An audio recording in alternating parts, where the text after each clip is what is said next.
Here. Trustee Corvallin? Here. Thank you. And one more, Barb Hart? All right, thank you all.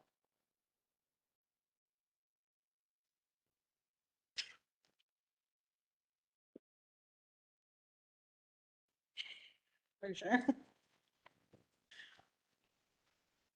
Now's your Give me moment. your motion to amend the agenda. We're both looking at it.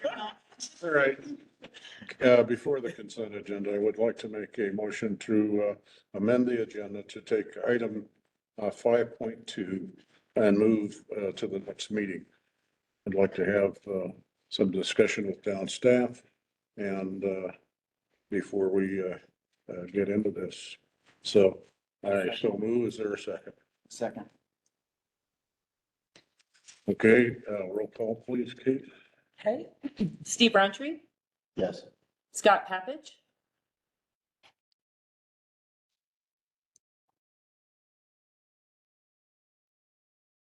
Scott Papich,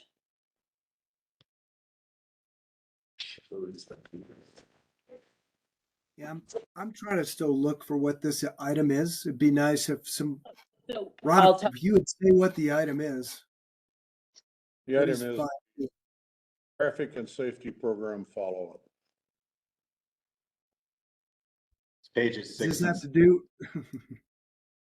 Can we at least get an update tonight over what actually happened a few weeks ago with traffic and safety? Flaggers? So I think I would recommend if you would like to discuss it, then you should vote no on the No. motion. No.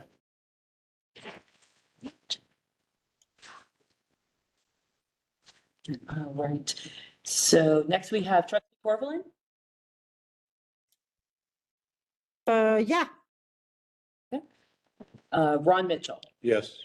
Andrew Dewar, yes. Motion, Catherine Vallon, excuse me. No. Okay. Motion passes 2-4. I still got one more person that has to vote. Danielle Kraus, I didn't realize she's here. she's online. Yeah, I jumped in last minute. Thank you. So what I understand is if I vote yes, we move this to next discussion. And if I vote no, we talk about it tonight. Correct. I think it would be good to talk about. So I'll vote no. So we have 2, 3. We have 4-3. That. Motion Well, passed. can we still talk about it under other business at the end of the night if people are so inclined? Yeah.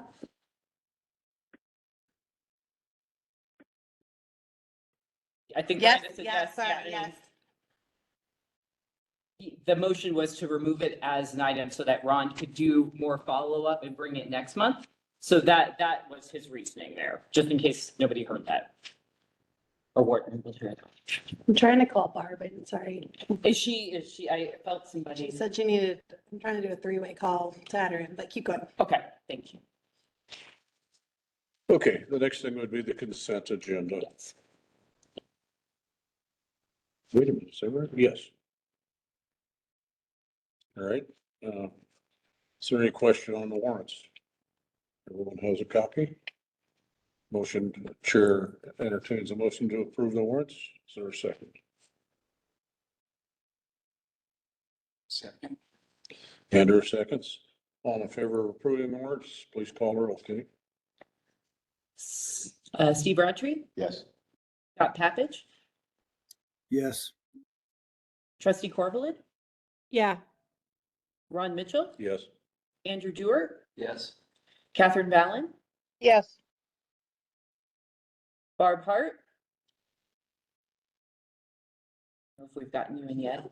No. Okay, Danielle Kraus. Yes. Thank you all. Okay. The warrants are approved. Next item is the approval of the minutes for the September meeting. Chair entertains a motion to so approve. Any second? Second. Okay, call the roll, please, on approval of minutes. Steve Roundtree, Yes. Scott Pappage, Yes. Trustee Corvallin, Yeah. Ron Mitchell, Yes. Andrew Dewar, Catherine Ballin, Yes. Barb Hart, Danielle Kraus. Yes. Thank you all. Okay, we'll now move to public comment. Is there anyone online in the public that wishes to make a comment about anything that is not on the current tonight's agenda?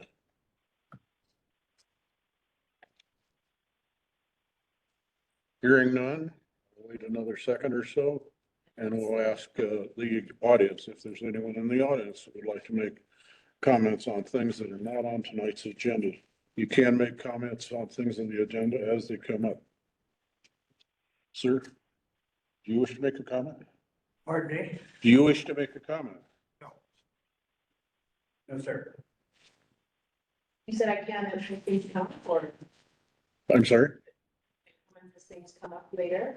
Yeah, I think right now it would be on anything that's not on the agenda. It's open for a public comment. Is And there a copy of the agenda? Thank you. Right, the agenda. Yes. yeah. But if you want to. Yeah, I apologize. I'll bring copy on it tonight. I think this might be the first one. It's.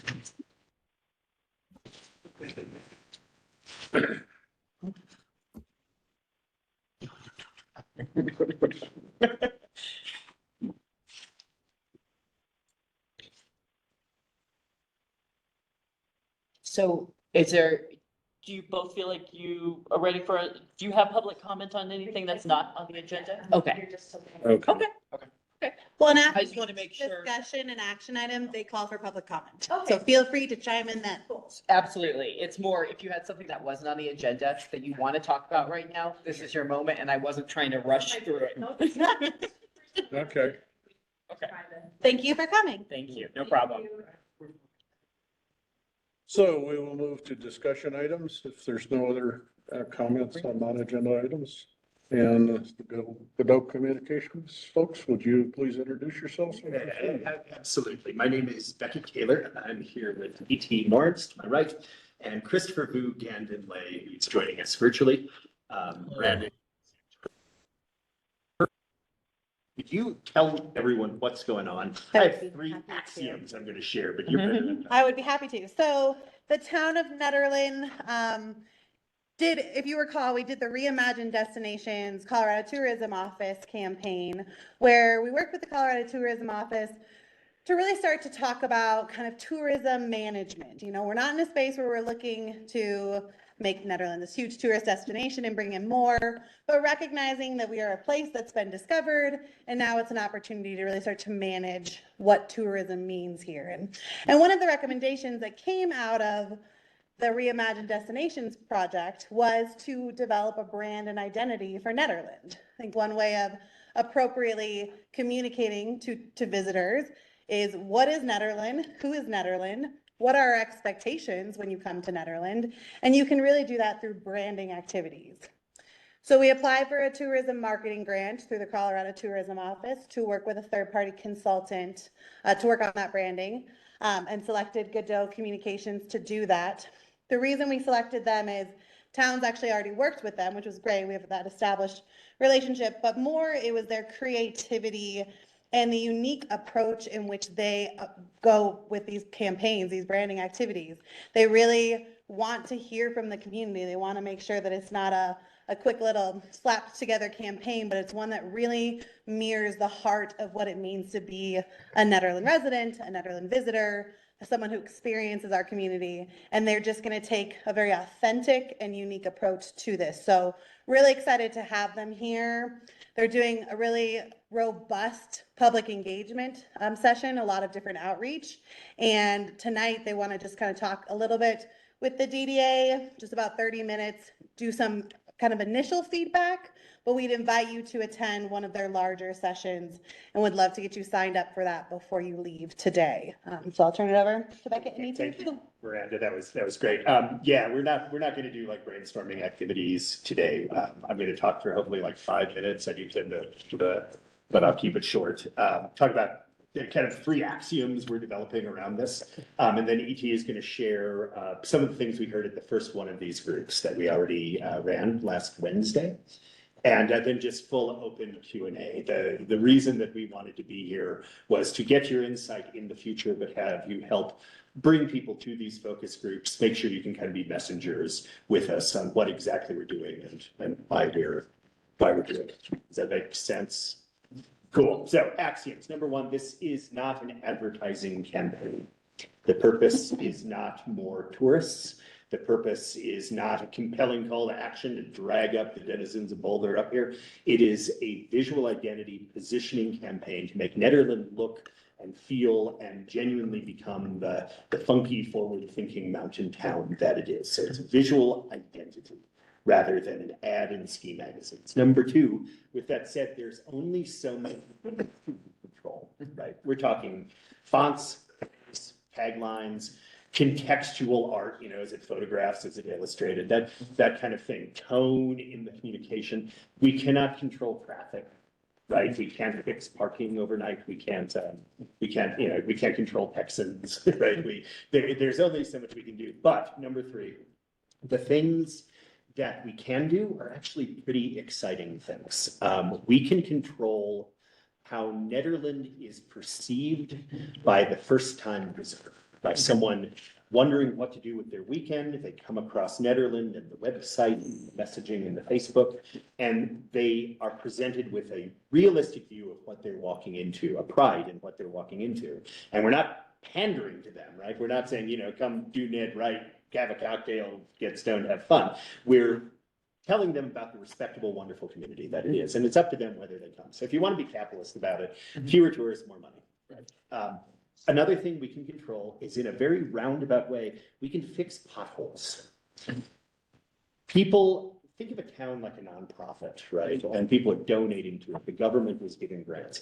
By giving the external truth of Nederland as that buttoned up, funky little place that is taking control of its own identity rather than letting everybody else identify it for them. The government wants to give money to that, right? That also, through the earned media, builds a little bit of solidarity, that feeling of gentrification, Disneyfication, just kind of that general desire not to turn into a pretend version of a town. That's something that everybody feels. So when the folks at Boulder that I can speak for pretty comfortably, and you can talk for Austin and all of this stuff, when we see that in a town, we enter it in with a different mind space, right? When we see them as put together, we approach them more respectfully. So those are the things I think that we can sort of control. To get there, again, fonts, pictures, stories, maybe, output, like they're very nebulous things we're talking about. It's never, hey, come visit Ned. If you want to share some of the people that we heard from, and some things we heard, so I personally have been going here for like almost 20 years, and I've seen the mining equipment around town, but it doesn't even like connect that it was a mining town. Like it's the other branding that has been coming up has kind of, muddied the waters of what this town is. So we did hear that. We heard the true history, the 12 mining families. We were really asked not to rename Nederland to Ned or Nederland. Right. So, okay, let me jump on that one for a second. One of the things about qualitative focus groups, meaning not by the numbers, more, the feeling, is giving weight to people's voices that are above just their check mark on a survey, right? So when you picture these feedback groups, you probably intuitively think like, okay, so here are the 5 things that people use to describe Nederland, and it's beer, and it's music, and it's nature, and it's skiing, right? qualitative focus groups aren't that. So with this Nederland example, rather than Ned, do you remember who gave us that? Linda. Linda, right? Linda. Linda had a lot of passion and proof around that. And I think a lot of the people at the table could kind of see pros and cons to Ned and Nederland. So what we take away from that, and why we documented, is she felt so strongly about it. Nobody really felt the opposite. So it becomes kind of one of these things we move forward, and we know why, and everybody's behind it. If person number 178 goes, well, shouldn't we just call it, Ned? We can say, well, here's why we don't think you should. And it comes from Linda's testimony to, nobody wants their town to be pet native, right? Yeah. Sorry. It is already well-known tourist spot for generations. Just called out that it's metamorphic town, rough around edges. Who is that? Who would have, I don't remember. It's welcoming. People are excited to meet new people who move here. It's somebody said it's a community of second chances. So you come here and you restart, you start a new business, you reach new heights. The bridge in town that connects to the wilderness was brought up, that maybe that is something. To put a little context on how we got to these, we ran an exercise called 6-word stories, and it's a little beat up in corporate, but it's cool. It comes from one of Hemingway's drinking buddies challenged him to write a novel in 8 words. So meaning, with character, with plot, with conclusion and setup. And he came back and he said, I can do it in 6, and replied with baby shoes for sale, never worn.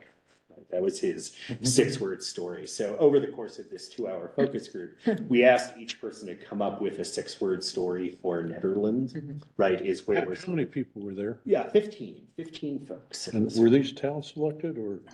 Yeah, so we did an initial kind of outreach group, and now we're gonna do more of putting it out to the public, and then more direct asks. We just wanted the original kind of just a key group that we could pull together of a variety of different demographics to get some initial feedback from. Right, and also just to keep momentum, right? 225, I've shared with Miranda, is a very aggressive goal. It sounds super doable now when we look at a calendar, which I'm going to share with everybody. You can sign up and share with others. It looks super doable now because we're just getting to that first 80. By the time we get to like 170, that's when you really start to have to start pulling teeth in, where we're going to need your help even more. So with that, so Mackenzie is another one of our team members. She was born, I'm going to give her a little bio here on our 2 missing folk, because they were sort of curated for this project. Mackenzie is one of them.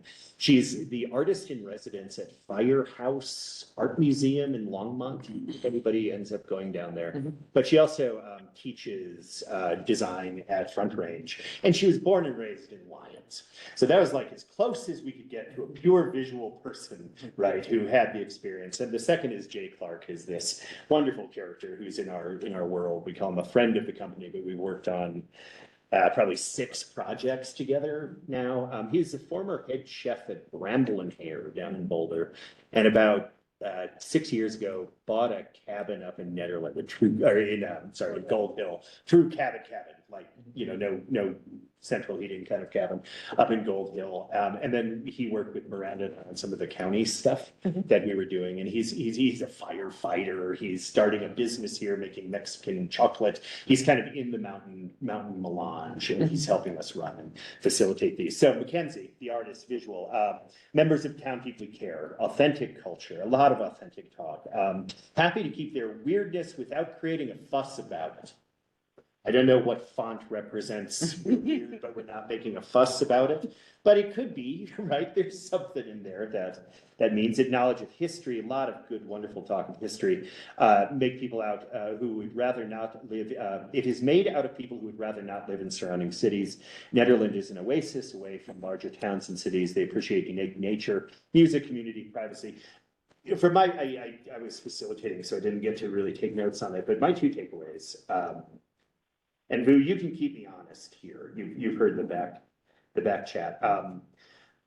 I was worried walking into this that Nederland would be xenophobic, right? That it would be slightly or maybe aggressively kind of distrustful of others. We read through the Facebook conversation. And fear not, like we're 48, been through the ringer, and it wasn't that bad. Especially since we weren't hired yet, so we couldn't take it personally. But you know, there's some vitriol there, and I was pleased to see that the vitriol was not, it was focused on like systems rather than people. And we heard from people that maybe would not be super welcome in other communities, how the reason they were in Nederland was because the people there were truly fascinated with who they were, right? I thought that was probably critical. And the other one is super silly, but someone in one of their stories used the word hardy as a descriptor for Netherlands. If I say a hardy color concept, right? A hardy font, it's a really nice visceral word. It's never going to appear in writing anywhere, but from like mine and Mackenzie's perspective as visual folks and ET's production and Vu with more of the behavioral elements of it, that's kind of what we're looking for selfishly in these, right? Like we're here, we're listening, 80-90% of it needs to reflect Ned, but there are things we need as a creative agency, like words like hardy, that let us come to execution on this. So the attendees, if anybody was interested, Christian, Barbara, Linda, Jesse, Katrina, Max, Diana, Jill, Kristen Conrad was not able to attend. Lawrence, Kelly, Kat, Lee, Natalie, and Chris Kelly were our first groups. So that's what we're up to. I have a web link that I'm going to share with all of you, but I think we have like 5 or 10 minutes for just open questions of me, Vu, ET, and we can kind of speak for Mackenzie and Jay. Or any initial branding thoughts? Yes, any initial, if people had just something to throw at you. Yes, I do. We have like 12 because you mentioned this to me in March. And then we went through, if anybody saw like the installation, the fairy garden that's out there, that was the output of the work we were doing together. So we've been thinking about this and we've been talking about it for a long time. There's a phrase in creativity called jumping to solutions, right? I have such an annoyingly loud voice. Vu is this, compelling man from Austin who started the 988 hotline, right? I don't want to share ideas until we really get to that alpha point. October is all about uninfluenced intake, right? And then from that, we are going to come in strong early November with 3 or 4 alphas, visual representation. They might just be mood boards, font choices, just kind of like a glimpse inside the sketchbook. And then that entire month of November is dedicated to the reaction and the refinement of those. I guess I meant more them sharing some thoughts for you if they wanted, if they didn't burn. Oh, yeah, burning absolutely. thoughts, not the other way around. Oh, sorry. Any burning thoughts for you? Well, if you If had any- a soapbox, Dr. Fisher. If you had if anything came to mind when you think like, oh, while you're doing this rebranding, here are some of the things that come to mind. And again, I'm texting you all the links so you can sign up for your sessions. Would love if you did that today. That's where the larger conversation is happening, but we're coming to you to introduce this and this is our direct ask now to all of you to join, and happy to give you all the link as well, to join these sessions to give the feedback. So are the future sessions going to be similar? This is the one that was last Wednesday, correct? So are They are going to be similar. They're going to be a little bit shorter and a little smaller. Okay. 15 is a lot. So we were calling that like the host group or something. And we wanted to hear from them, but also they were, and not that you all aren't, I mean, but we don't want the feedback to be top heavy, right? So one of their tasks was, yeah, we hear you, yeah, but they have a loud voice in this already. So they were to host, bring other people in kind of Tupperware style to the ones going on in the future. So they should be a little quicker. They should be a little bit shorter. And we are tailoring the activities to the nature of the group that we are meeting with. So we're doing it with like the youth group and, Chamber of Commerce, and we're trying to do a musician group, right? So the creative output, they're not all going to be 6-word stories, but they'll be in that vein of conversation starters about the nebulous reality of branding destinations. Okay, cool. Thank you for the follow-up. I had hoped to attend the one last week. I was out of town. Maybe it's good I was out of town. Did you get another one? If you want a selling point as you recruit for us too, the fun thing for us, especially coming roaring out of the pandemic, is being able to do face-to-face stuff again. We're a creative agency, but it's a contact sport. And we, like everybody else, we kind of went into a cave. We are intentionally hosting these whenever possible at like local restaurants, right? We did Kathmandu, we'll do one at we plan on just kind of going around. One, two, that's part of the vibe, right? Existing in those spaces. Two, it makes it a little more creative. I think, if you have a beer in your hand, if you're that type of person, but at least an app or coffee or whatever. And number three, it's just basically money laundering, right? It's taking the edge off of the spend by putting it directly back into the community. Miranda just said rebranding.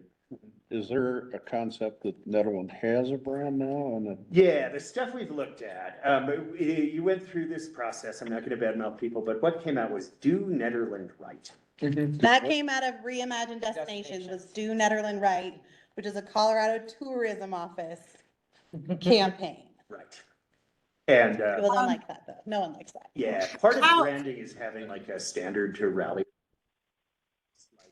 I mean, Like the team feedback, building as an organization in defining what it is. Yeah, so even beyond just, the recognizable logo that has the mood, there's a value in these listening sessions themselves of having people kind of come together and figure out who they need to be to the outside world. Do Nederland Right doesn't reflect any of that rigor at all. That sounds like something ChatGPT. As I said, I wasn't going to slam him. That's not like it's a recorded. I don't think it's a public. Yeah, it's fine. It's not like they would ever listen to this. commercial entities look at branding as I got it. way to entice people to their product, their service. And I didn't hear that definition here. Right, yeah, and I should, we rebranded McDonald's internal as a company. We started a TV channel called Sprout Entertainment, where we worked with PBS and Barney, all of these things from a capitalist lens. The definition that I'm giving, yes, I mean, recognition tends to make people buy things in a commercial setting, but also the United Nations rebrands. Right, and they have no interest in selling it. If I'm looking at it more through maybe a nonprofit model, where, yeah, I mean, there's money involved. Money is just a measurement of behavioral economics, of a decision of commitment to a nonprofit, right? But through a tourism, instead of changing money, they're deciding if this is a movie they want to see, right? And that's, it's the inevitability of people coming, and we want them to know if this is the right spot. I feel like I'm full of this. Sorry, I was really texting the link there. Yeah, so yes, replace money with respect and engagement, and it's still a transaction. It's just not a financial one that we're asking people to do. That's a better answer. Yeah, I think for us, when we applied for it, it was really just feeling like, how do we communicate our expectations? How do we communicate who and what Nederland is? And, part of setting those boundaries and those expectations is to have that identity, to say, this is Nederland, we are Nederland, and that's what this will help with. And then it really ties into everything we do. All of our projects can be really centered around our brand and identity. And if it doesn't fit, it may not be appropriate for Nederland. And it kind of can be a lens in which we look at all the projects to come. I made one comment. Oh, sorry, go ahead. Well, you go ahead. I don't want to dominate. I was gonna ask Boo to chime in if he had any thoughts, so we didn't ignore the virtual people. no, I was just thinking about that comment, Comments only. my Miranda's. favorite. What? He's muted. I was just looking. Yeah. Oh, am I Are you muted? muted, You're Boo? mute. You weren't anymore. I think I'm unmuted. Oh, we Can you can't hear me? hear you Hmm. for some reason. Oh, no. Do we hear anybody on there? How about that? Can you hear me now? I was online. Sorry Scott or about that. Can you Tanya hear or me? Danielle, just to make sure we didn't lose. Can you hear me? There's Scott just came unmuted. Yeah, Still I, We can't hear you. I can hear him. Sorry about that. hear him. You trying to talk to us? Just Am I hearable? Hold on, we can't hear Yes. you. Irritable I to can some hear people. you. There we go. There we go. I apologize. I'm very hard of hearing. And you made that with a gesture about something pushing. I didn't quite understand when you did that. I was relieved to learn that Nederland was not exclusionary. Maybe that, yeah, I go like this a lot too. That's all right. It doesn't narrow it I have down. to concentrate. I have to read Yeah. your lips actually. And Oh, when you're gotcha. having your hand over. Oh, I can't- and I have palsy too, is why I'm always playing with my face, so we'll get through it. Thank you. Yes, I was relieved to hear that Nederland wasn't exclusionary, that it wasn't pushing people away. But the comment was, no, we don't root for people to fail, but we do take bets on how many winters they'll last, right? But that's a very fine, important line, It's humorous. right? There's a playfulness there, right? Can I be heard now? Can people hear me? There's a playfulness there, and that's the other thing that I really loved hearing was because so in Austin, our official town logo or slogan is keep Austin weird, right? We're one of the many towns in America that has that as our town brand. It's a kind of a terrible town brand. People don't identify it. I love the idea of like a really like latched onto that weirdness without like preciousness about it, and then there's that sense of humor. There's that kind of like self-referential aspect of it that I just really love, and I I think what's really interesting is right like hearing from 200 people. I mean, we're going to get a pretty good cross section of the town, and I think that this like with the stuff we're hearing already is just we're just defining home. So to get to the question of like, oh, are we selling something? I mean, yeah, in that we're selling a place, like we're selling, like the idea of like third place. I'm almost thinking of this as fourth place. We're selling a place that exists for people that live here, and in some cases a place for people that exists for for the folks that visit. And we want it to kind of meld and be the same place, and not something like I think do Ned right isn't terrible. I think it sounds very external, and it sounds like I think what we're hoping to do, or what I think I'm excited about, is to create something that feels very much internal. Yeah, 80-90% should be for Ned. That 10% is just to keep us real, right? And that 10%, if somebody says we need to rebrand Nederland as the cocktail nightclub capital of the United States, that 10% goes, no, you're not, right? But beyond that, like, if Nederland really, really, really wants to look like Animal Crossing, it can. I hope not. Any other questions, or should we give you back your time? Miranda, can you share? Y'all got a text message? Y'all got a text It's message. in the chat. Bring a friend. And I will. Yeah, bring a friend. But we ask that you sign up, because obviously if no one signs up on their calendar, you're not gonna host it, right? That is correct. So, Yes. please sign up. The sheer number of 225 is a risk. The other risk is everyone knows each other here and we don't. So if you could like physically sign up instead of telling Miranda, hey, John's gonna be there, it really helps us sort of. I will sign up for you though. If you tell me you want to go, I will sign you up. So yeah, and do bring a friend, but if you're gonna bring a friend, also sign that friend up. I just signed up for next Tuesday. I'll see you at 4 o'clock. Great. We will see you. And if I'm happy to share before you leave. I'm happy to share the text I just sent to our visitors in the audience. Thank you. All right, thank you so much, everybody. Thank you. Looking forward to seeing more of us. Thank you, Boo. Bye, Boo. Good talking Thank to you. Thank you, everybody. Good night. We appreciate your coming. Yeah. Thank you. We appreciate you very much. See you Monday. This project is it's so much more exciting for us than everything else we have on our plate. We're just really pumped. Thank you all. Thank you. Bye. Okay. Let's move to the next item, which are our action items. Scott, would you like to go over your Oh, wait, presentation? we do have members of the public, so we do need to offer Oh, come. I'm comments. sorry. Thank you. Sorry. Public comment. I will take your comments. Do you have comments about the rebranding or Or questions? anything that you Sir? wanna? Not to put you on the spot, but since you're here, we're just gonna make sure that we call out that this is a time when you can make a comment on that presentation, or? I need to make a comment. I think it's really cool.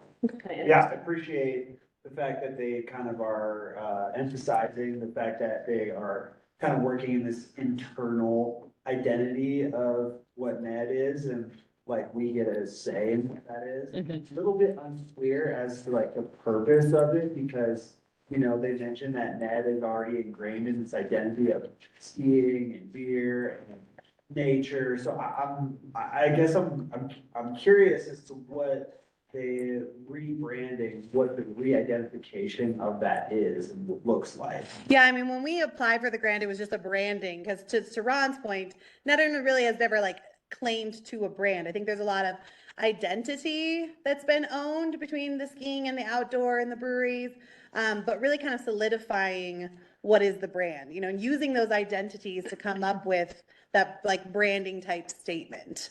So I think maybe the re is not entirely the right word, because we're not redoing anything that's already been done, but really just taking a moment to reimagine Nederland using all those different identities and bringing them all to the table.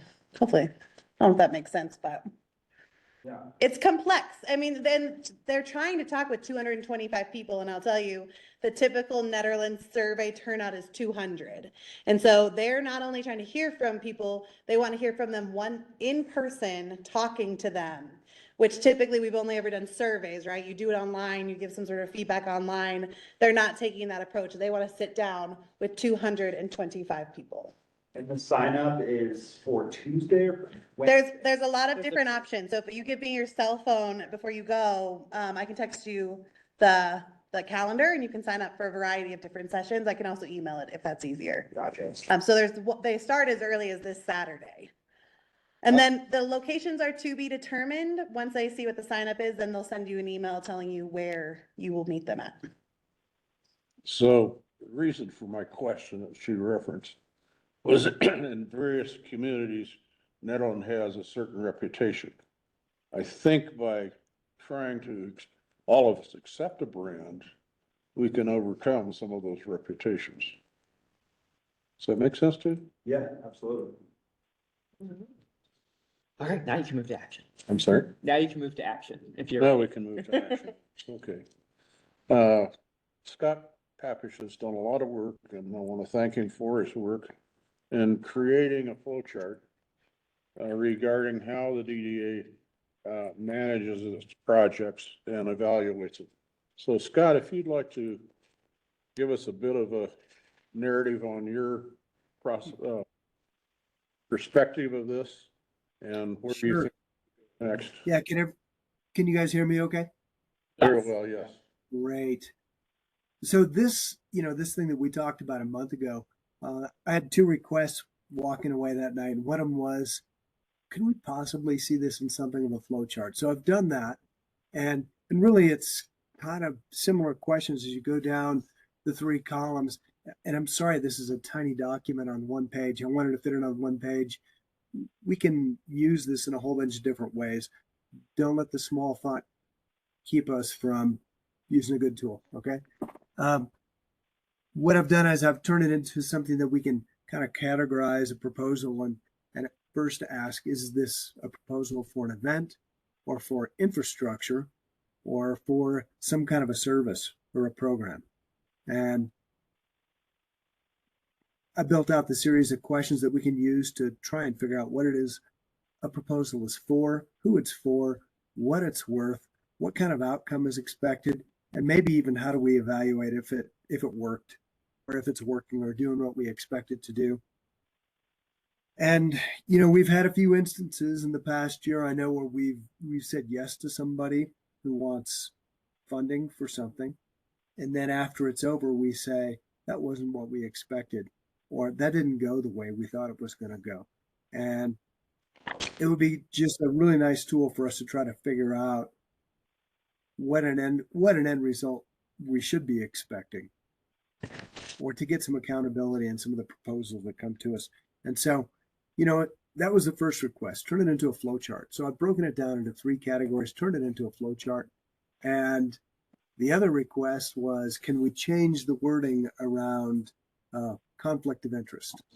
And so I've done that too. I got the very last point on all of these is essentially, and everybody's free to read it. I mean, I think you've had it for a couple of days in front of you. But the essence of this is, if there's a proposed event or infrastructure or a project that this clearly has conflicts of interest, maybe in business relationships, or somebody is subcontracting with somebody else who's got something related to their own work or their own business, we need to call that out. We need to be clear all the way around the table on that. Or if a proposal looks like it will benefit some particular business significantly more than other businesses in the community, then we need to be clear and transparent about that.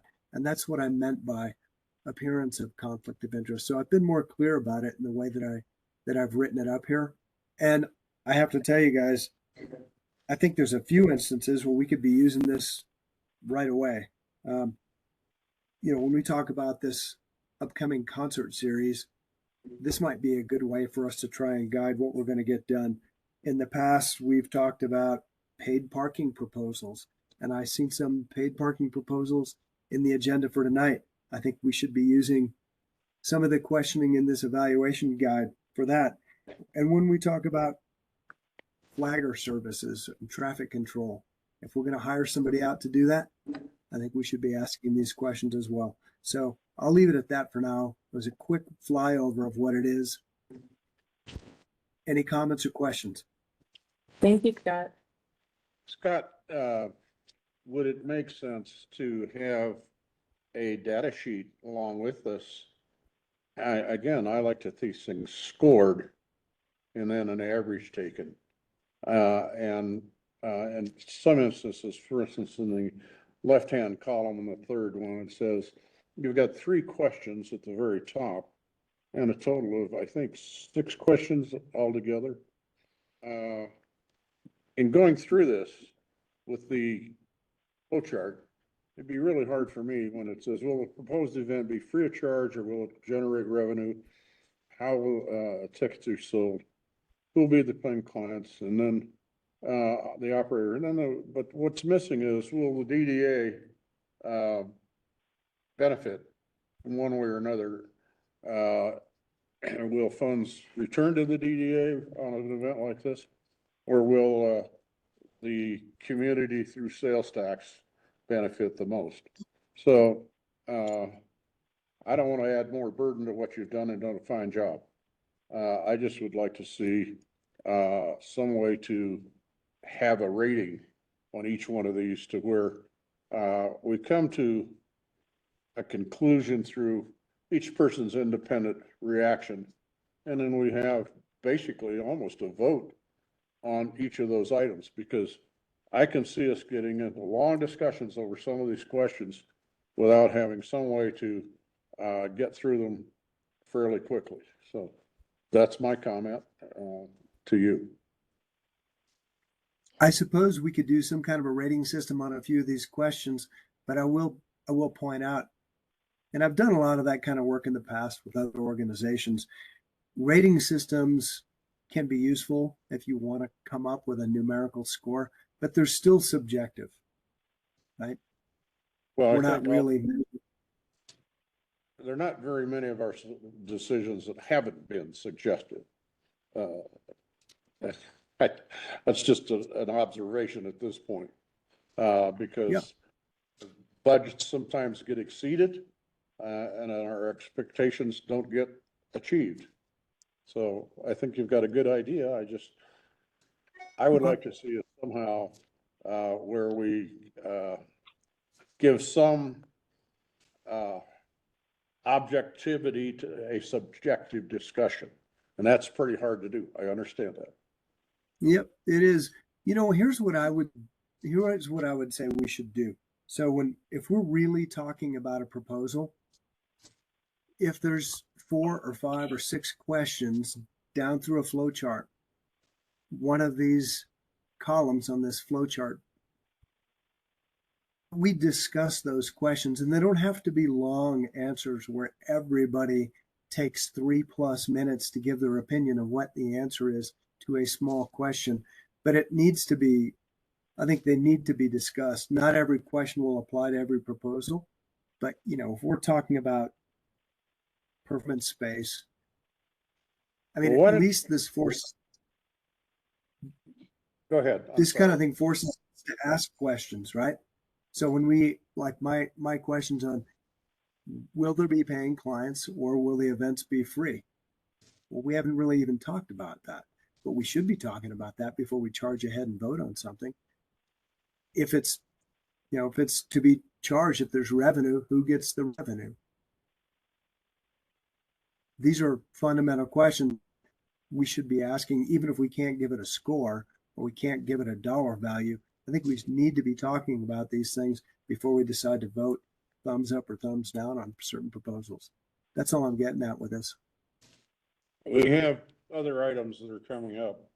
Would you like to pick one of them and we try your rating system here on one of the proposals for this evening? Well, are we going to try and make any? Are we going to try to make any decisions tonight on a paid parking proposal? I know there's quite a long write-up on that. That is an information item from Miranda to give us, some history. Okay. Parking. So I don't think there's actually any proposals tonight for action. I'd like to just give Scott. I would Yeah. like to make a comment on this whole flow chart thing. Yeah. First of all, it's not really a flow chart because you're supposed to be like, if the infrastructure doesn't generate revenue, there would be a no column, and that would have different questions. Yeah. So you Let's don't call have it a something else. point. And second of all, I feel like there's certain things like, for instance, say the public art that we have funded or the beautification that I don't think we can put a quantitative number of revenue that it's given our town.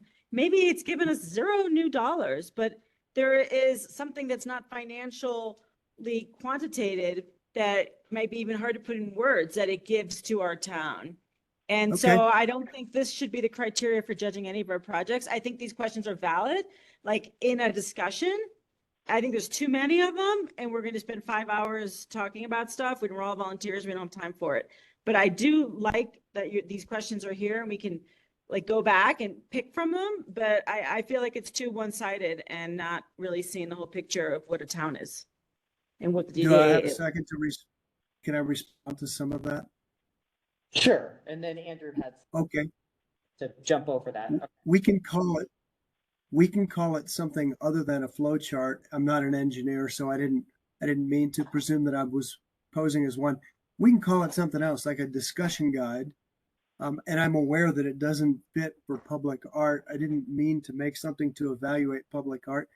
It doesn't have to apply to everything, but it is Tanya, we don't get anywhere if we don't start with something. And so what I wanted to do was I started with something because I don't feel like some of the discussions we have are sufficient. So I started with something and this is what we have. If you have an alternative, I'd be happy to see it. I really like this and I think it's helpful. I don't think it's necessarily that it's going to create a score number that's a pass or fail grade, but I do feel like it does ask us to think our way through what we're being, proposed to fund, and that's valuable. So I like it a lot. Thanks for doing all your hard work on it. Thanks, Catherine. Hey, Scott. Yeah, Andrew thanks, here. Scott. What? Go ahead, Andrew.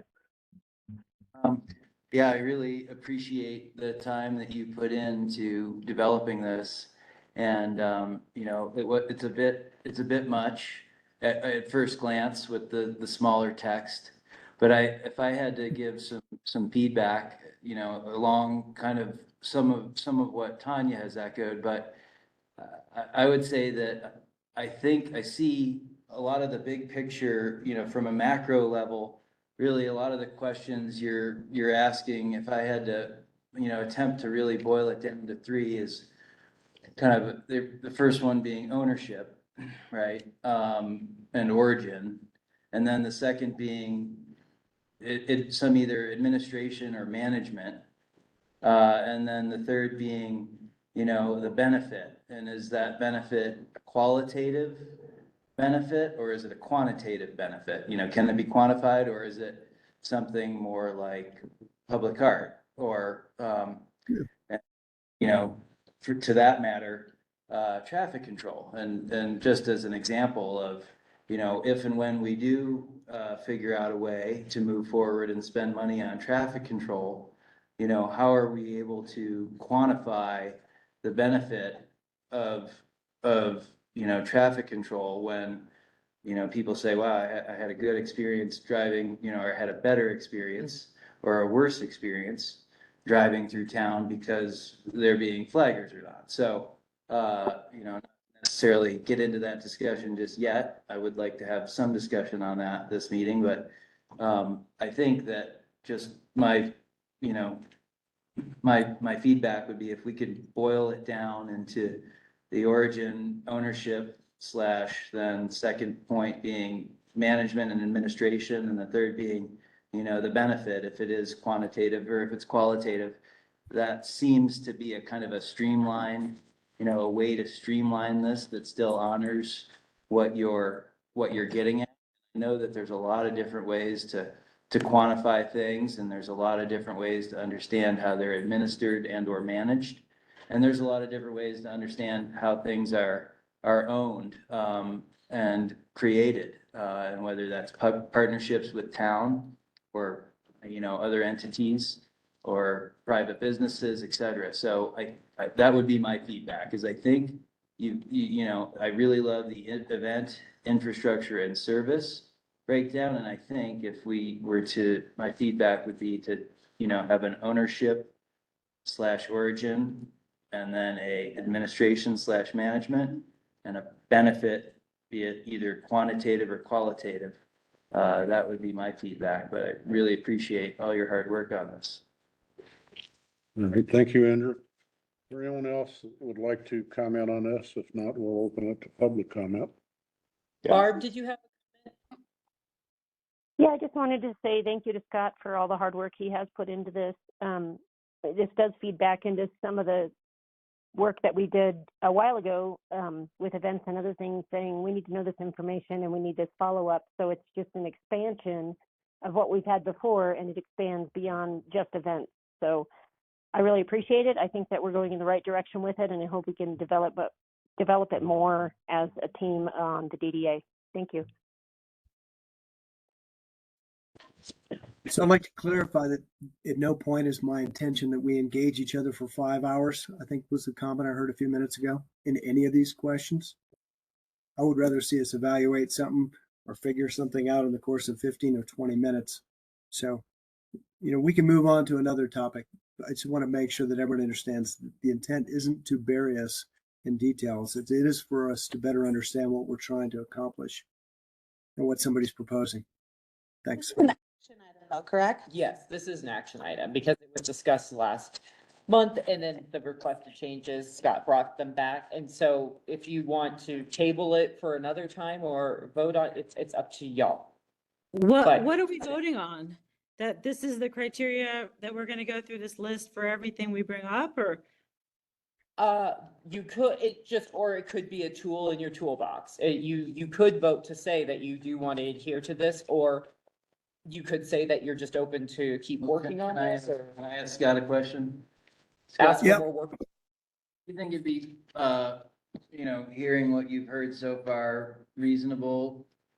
And I'd be happy to work with you on this over the course of the, you know, next month to attempt to streamline this, but preserve the spirit of it and bring it back for an action item at next month's meeting. Cause I don't want it to be, what I don't want to have happen right now is this to be overwhelming to people and it be a yay or nay, because it seems overwhelming. I think that's a great idea, and I'd refer to what Kate just said. This is intended to be a tool. It is not, and I'm responding, Tanya, to your comment. This is not something that I would ever intend for us to have to do for everything that we talk about. That's not my intention. It's only supposed to be a tool to help us evaluate things we're looking at. That's all. And so, yeah, Andrew, my response to you is yes. Be happy to do that. I still make a comment on that. Yes, you can. Scott, thanks for pulling it together in a format like this. I think I maybe was the one that was feeling like our other format was a little convoluted, and so for me, it helps to be able to split things out and see like, what is this request? I felt like when we were talking about this last time, I thought we were talking more around like new proposals that we were getting for funding requests. So I think that this is a great tool for that, and I think we're continuing to refine that tool. I do think that, you know, there's other things when we talk through like DDA projects that we're coming up with a line item and we're talking as a board. In those instances, I don't know if this is the tool that we use for that, but it could be, right? It could be something that we use. I kind of agree with Andrew and Scott on this, that if we continue to keep moving this forward and refining it and agree that it's a tool that we have for making decisions, because one of the things that I see is, and I think Scott has made this point, sometimes we're trying to make decisions with limited information. And really, if we view this as an opportunity to try to gather more information to make more effective decisions, then we're in a better spot, right? And maybe it actually makes it so we don't get into some of these swirling conversations because we don't have all the information and it takes us longer. If we can push some of this stuff out to people who are asking, proposing something, asking for things from the board, and they get the tool, this to say like, they're gonna ask me for this additional information, then maybe what we end up with is better discussion that leads to a more effective decision faster. So thanks, Scott, for doing a bunch of work to make it get this far.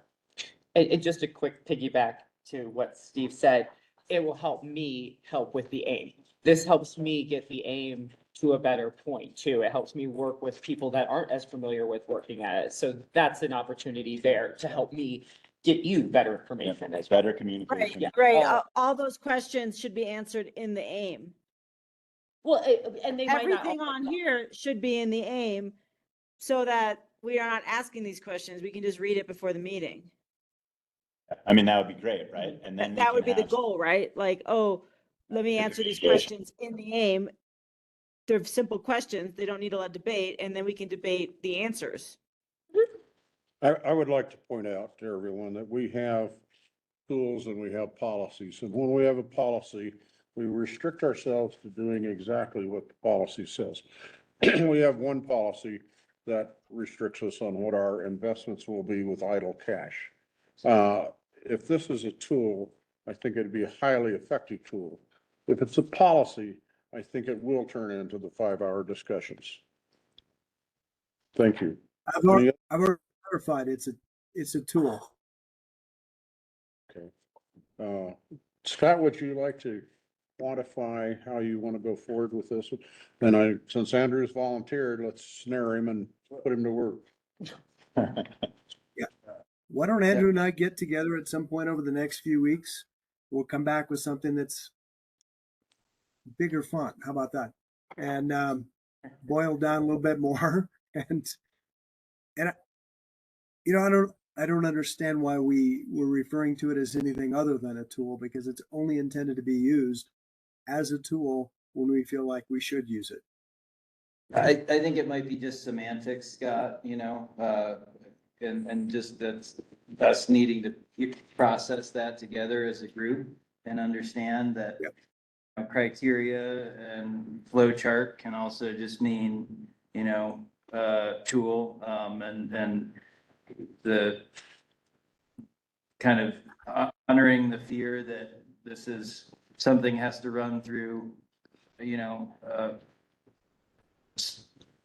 certain metrics in rigid ways to get somewhere. And obviously we've heard this should just be a tool to help inform decisions. And I think if, you know, just if you and I can work together and streamline this, you know, I feel that we can, you know, really bring this with bigger font, get, you know, use it and really be able to use it more effectively and, you know, regularly, and not have it be something that kind of gets lost in the shuffle. Okay, that sounds good. So that because it's an action, you're still gonna need a motion to table this. Motion to table this and bring it back to next meeting with bigger font. So we are gonna ask you at the end of tonight to consider your next meeting to be a work session only for DCI. So that's a spoiler. So perhaps Spoiler if this isn't overly urgent, Scott, would you consider bringing it to the December meeting? Yeah, Well, I would, yes. Because December, you may be starting to get budgets for the next year's projects. And so it could be you could start to even use it there potentially. So, it might be good for December. Is there a That's motion? fine. Motion So on- this is Danielle. I wanted to say a couple things. I am in favor of this. Just wanted to voice my opinion and practice being a part of the group. I think it's a brilliant way to help get the board on the same page more regularly with better understanding. I think it's also an excellent tool in having new members learn a functional way of gauging things that we're looking at. So as this group learns how to work together, but somebody might leave, someone who comes on board, I think this is a wonderful way to clarify things and a brilliant way to help focus the board. And I hope you could keep that in mind as you're fine tuning it and having it become a more useful tool. Thank you for putting the time into it.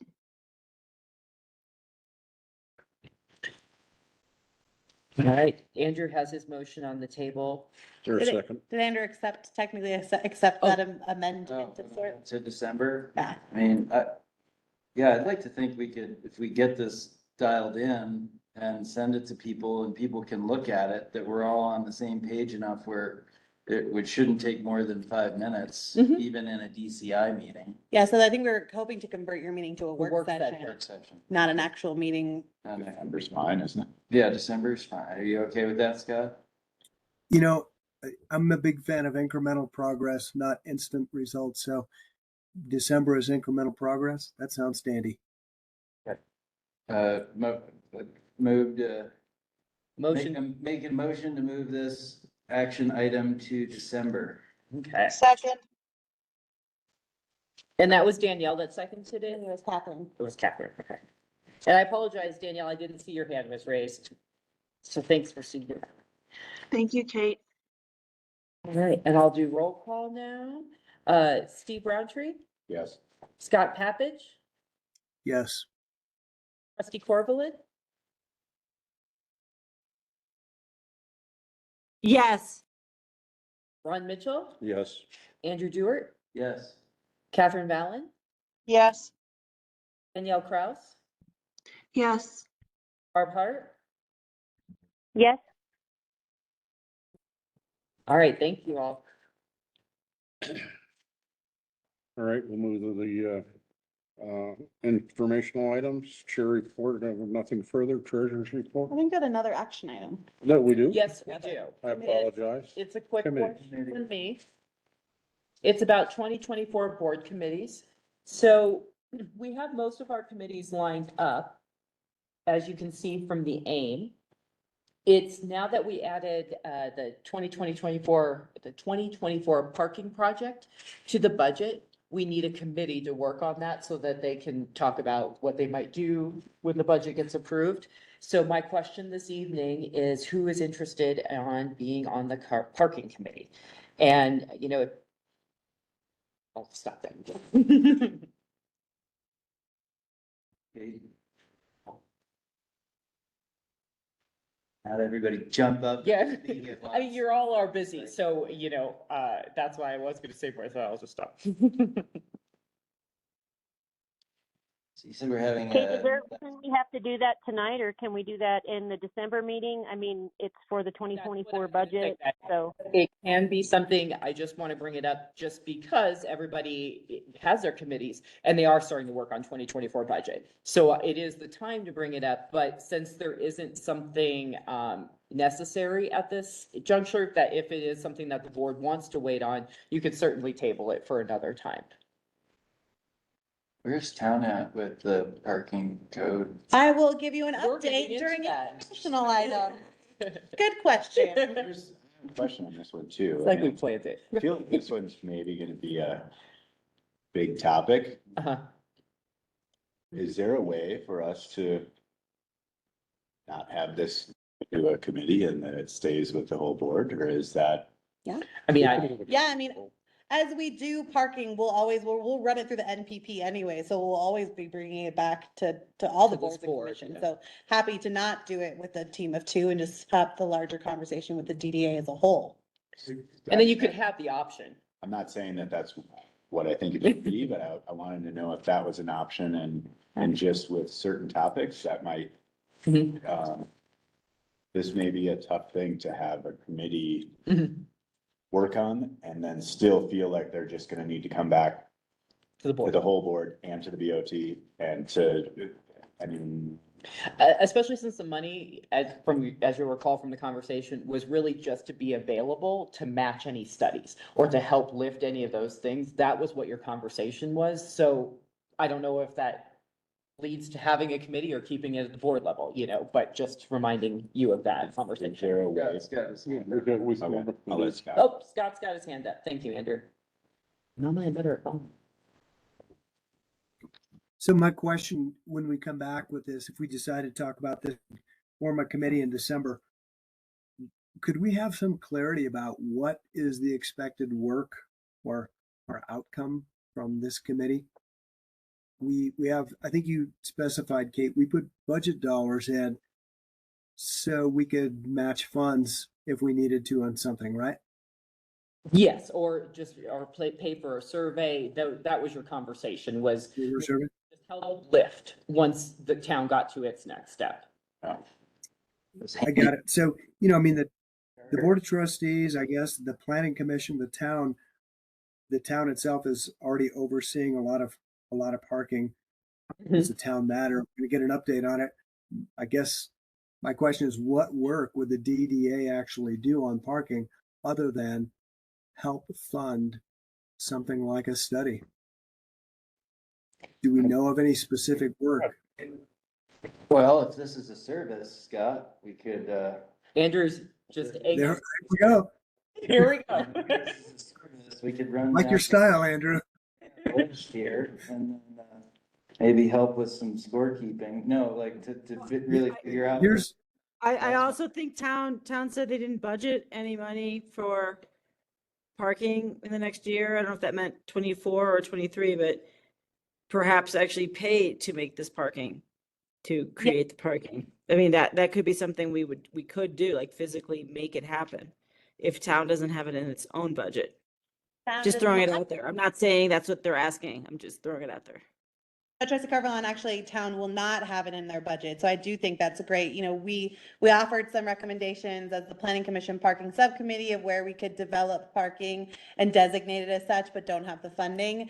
The Transportation Multimodal Plan will solidify where the final recommendations are, and it would be incredible if the DDA could fund the actual, whether it's parking blocks or the signage or whatever it needs to be, or the paving, whatever the final recommendation is, to actually fund the development of those parking lots. I So think we're looking for something like the Big Springs project.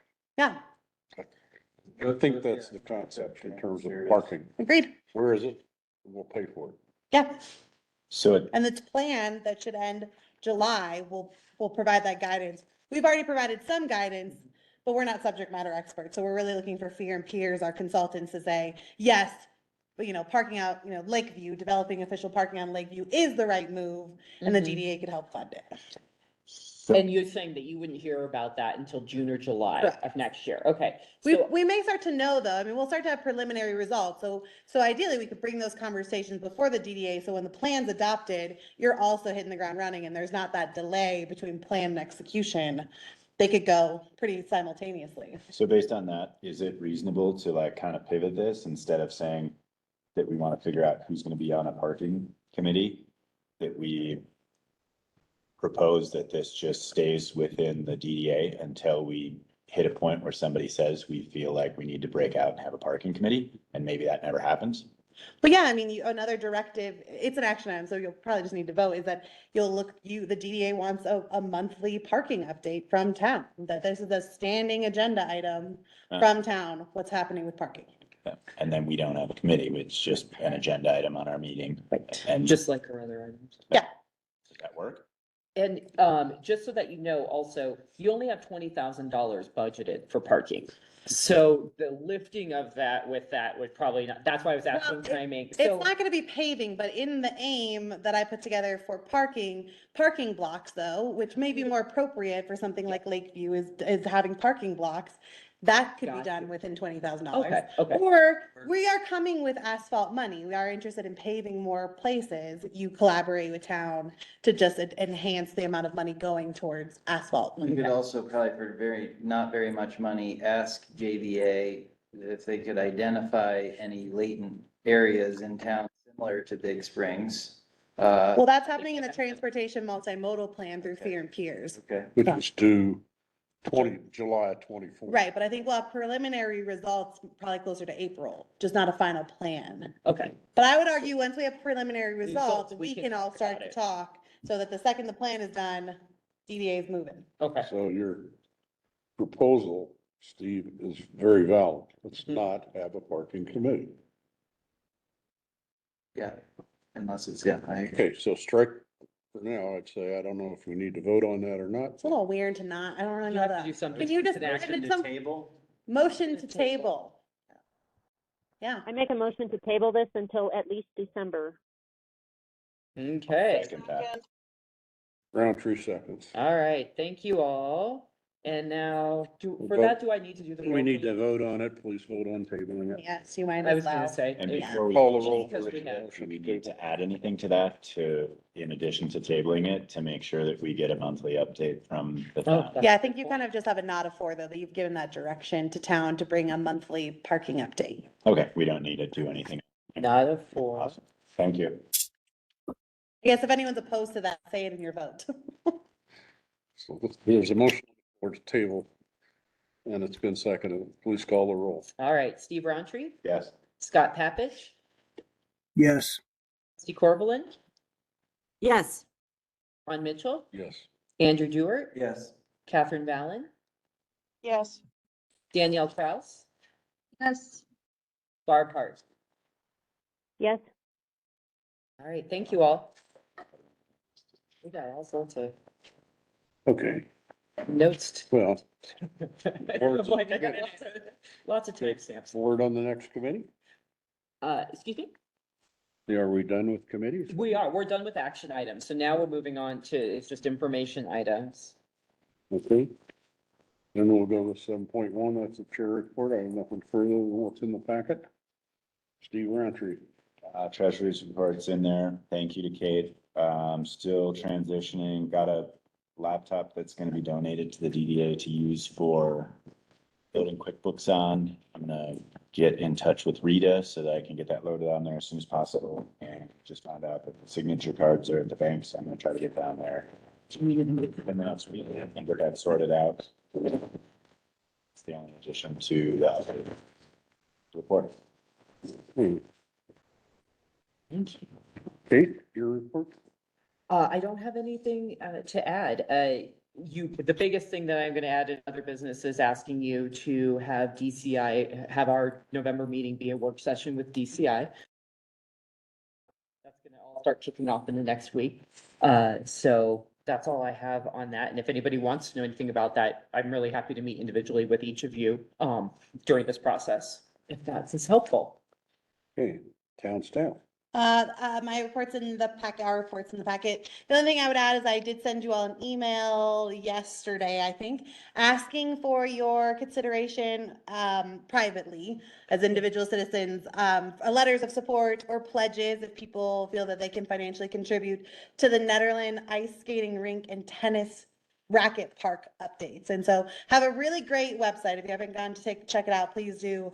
There's 3D renderings of what we're looking to do, but really looking to transform that space, create a community space, separate tennis from the ice skating rink so we don't have to keep flipping the boards all the time. GoCo has really encouraged us to continue to go forward with the grant, but what they wanted to see was more community support. They wanted to know that the community was behind this idea. So it's financially or emotionally, spiritually supported. Yeah, all the ways.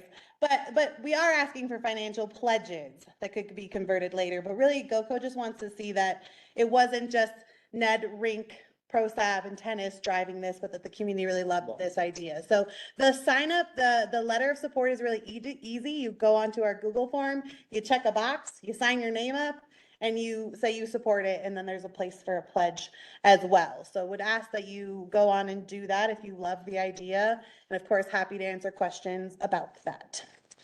Okay. I have two other things. Go ahead. All right, my other thing is BOT upcoming agenda. So Board of Trustees meeting is next week. What's on the agenda is EFA will do a presentation about the housing programs and other programs they have up in Nederland. Proposition 123 is the commitment to build affordable housing. The Board of Trustees voted to increase affordable housing by 7 using the state medium income level. The Department of Local Affairs is pushing back on the town, feeling that that is not appropriate. They feel that using the state median income is not reflective of Nederland, and that really the town should be looking to commit to an increase of 12 to 13 affordable housing units. So the board has two choices. They either increase their number and build or permit 12 to 13 affordable units over the next 3 years, or they need to provide better justification about why they feel 7 is the number. So we'll see what the board decides there. I'm curious, what are you gonna recommend? I didn't recommend anything yet. I mean, I do think that 12 to 13 is in line with, what other communities are doing. They're really going with their local median income levels and really recognizing that'll make a huge change, but private partnerships is necessary. We have a lot of land that we could talk with private owners because it has to just be converted or built. It doesn't have to necessarily always be new. So there's a lot of opportunities to talk with private landowners or residential homeowners about possibly converting and deed restricting their residents, and that's another way to meet that goal. So the SAB is going to bring a Master's of Environmental Science capstone project, potentially really focused on maybe construction and demolition. They're still working out the details, but looking for approval to apply to have master's students work on some of SAB's goals. We thought we were going to bring back childcare at the Old Town Shop Lot, but unfortunately don't have all the pieces quite ready, so that won't come back until the 21st of November. And then we'll talk about a volunteer driver program. Mobility for All is requesting that town be the fiscal sponsor for their volunteer driver program, feeling like it really works well with town because we already run the EcoPass program. We're really great at that kind of relationship with Boulder County. What it would be town receiving money from Boulder County and then turning around and hiring a consultant with those funds, like we do the sustainability coordinator, to run a volunteer driver program. November 7th, the board does not have a regular meeting. It will be a work session only on their budget. However, their first work session about their budget is on October 24th. All right, now the moment you're all waiting for, parking update. So We're pulling all this Yeah. together in one place so that we historically have it start. Here's your Very thing. happy about this. This couple pages is amazing, so thank you for Yeah. doing that. Well, yeah, now we've got transportation. So a lot happening in the transportation world. First is town was awarded funding for a multimodal transportation plan. We did our kickoff with the internal team last month, and then today did a kickoff with representatives of various groups, and actually Ron and Tom were a part of that session today, just giving some initial feedback to Fear and Peers and some guidance.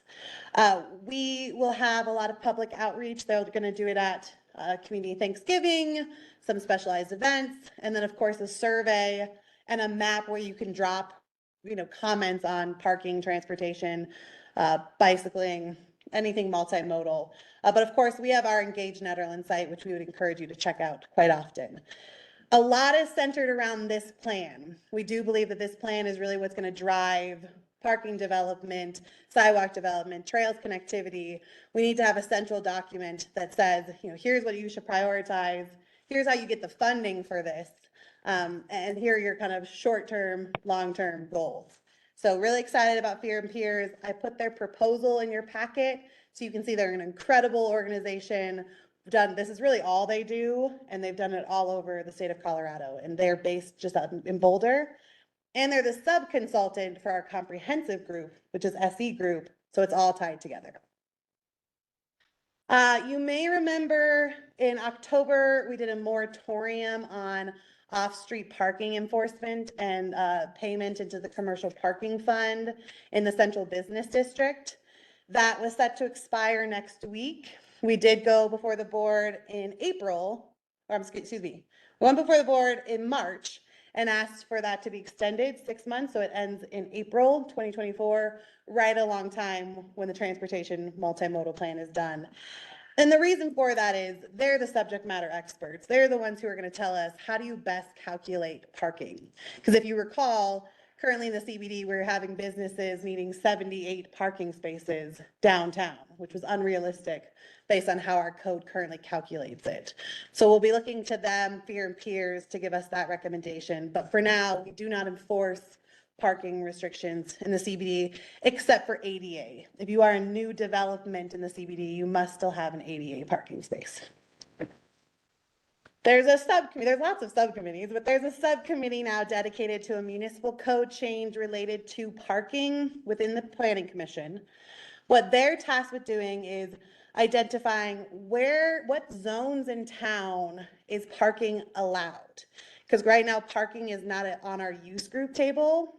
So it's a little bit tricky of like, where can you build a parking lot? Whether it's paid or unpaid, it's pretty unclear where it's allowed. And our recommendation for the Planning Commission is central business district, neighborhood commercial, general commercial, and all residential zones within the DDA district. So that is most of downtown First Street. So we'll bring that to the Planning Commission on the 25th. We're asking for an immediate vote that night so it can move right to the Board of Trustees in November. The other thing they're tasked with doing is universal approach to paid parking. Town is interested in doing paid parking on our lots. We want to make sure if a private individual wants to do paid parking, that we're all approaching it in the same way. And it's not like from every lot you go to, you have to do a different thing in each lot. We don't want it where it's a QR code here, but it's an attendant over here, and it's something else over there. We have that uniformity throughout town. So offering that recommendation as well. So they're moving very quickly on this, and we're pretty happy to see that moving forward. Just wanted to remind too the DDA that there was a parking subcommittee that already did a lot of work. They really identified where would it be best to develop parking in town. And ultimately we're looking for Fear and Peers to really validate our findings. And what that was is Lakeview Drive is a perfect place to develop parking. Talked about the Old Town Shop Lot, although that might have changed now. Really better development of parking at Chipeta. You know, right now people kind of park in that weird circular bowl thing and it's not maximized well. So might be another great place. Behind 3rd Street, behind the gas station, really designating that a little bit better. And I know wayfinding is going to help. We've also talked with a couple organizations like Boulder County Parks and Open Space that we could always use the mining museum parking whenever we wanted. So that's available to us. We're talking with the Historical Society about maybe parking around the steam shovel. Not a huge parking ad, but still something. And then we are renegotiating our agreement with the Presbyterian Church about parking that lot out Monday through Saturday. We did let that agreement lapse because at the time we didn't have the staffing to plow the parking lot, which was the agreement for that. We now have the staff, so we will take that back on. When we brought this to the board, though, we really said, well, yes, we think these are great places to develop parking. We really wanted to wait for the plan because, again, we are not the experts. So it may be that Fear and Peers says these are great, but you could do way more parking over here, and you should really invest in doing this instead. So we'll wait to hear from them. We've been asked to look into a parking garage, though, at the RTD lot. So we called them. And they were like, sure, you can do that at your expense. So it's fine. They said it's about $25,000 per parking spot. And to just do 2 stories, you're looking at approximately $4 million for that type of project. Our entire budget. Our entire budget. I reached out to Dr. Cog to see, like, do you know of any funding for parking garages? And unfortunately, they don't. But that is something for us to kind of keep our eye on if there's interest. The only downside of it is to build a parking garage, you would have to really take away the sledding hill in many ways. It'd have to push pretty far back up to that hill side. And so there could be some sad kids. So we looked into it though, because we were asked to look into it. The last thing is paid parking. Britt Demink, our community planner, talked to 3 paid parking agencies because when we do paid parking, we don't have the personnel to execute it. So ultimately, we're recommending when we finally do it that we'll go with Interstate Parking, which is the parking vendor who does Idaho Springs. And what they would do is they would help install the kiosks, the QR codes, they would manage it. They would bring out the enforcement, and so they would oversee the whole process, and we would pay them a minimal fee to do that. So once it's time, that's our plan to bring that back. So that's parking and traffic in a nutshell right now.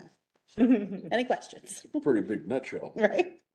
And we have, what I didn't put in here is, of course, the sidewalks. We'll go out to bid for a contractor to build out the sidewalks for the transportation improvement project, as well as the Safer Main Streets sidewalk repair and signalized crosswalks the end of this year for construction in spring 2024.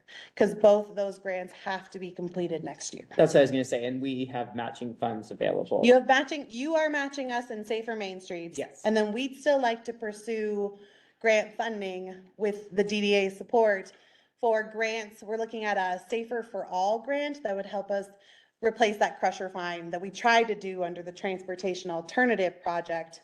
We'll try to do it under a different grant, replace all the crusher fine sidewalks on the east side of town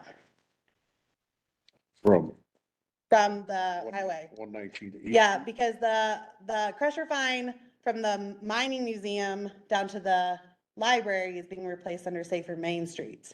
So now we need funding to do Second Street, The worst. Could we, Snyder, East Street. What do you? some of the pressure fine where it's level isn't bothered.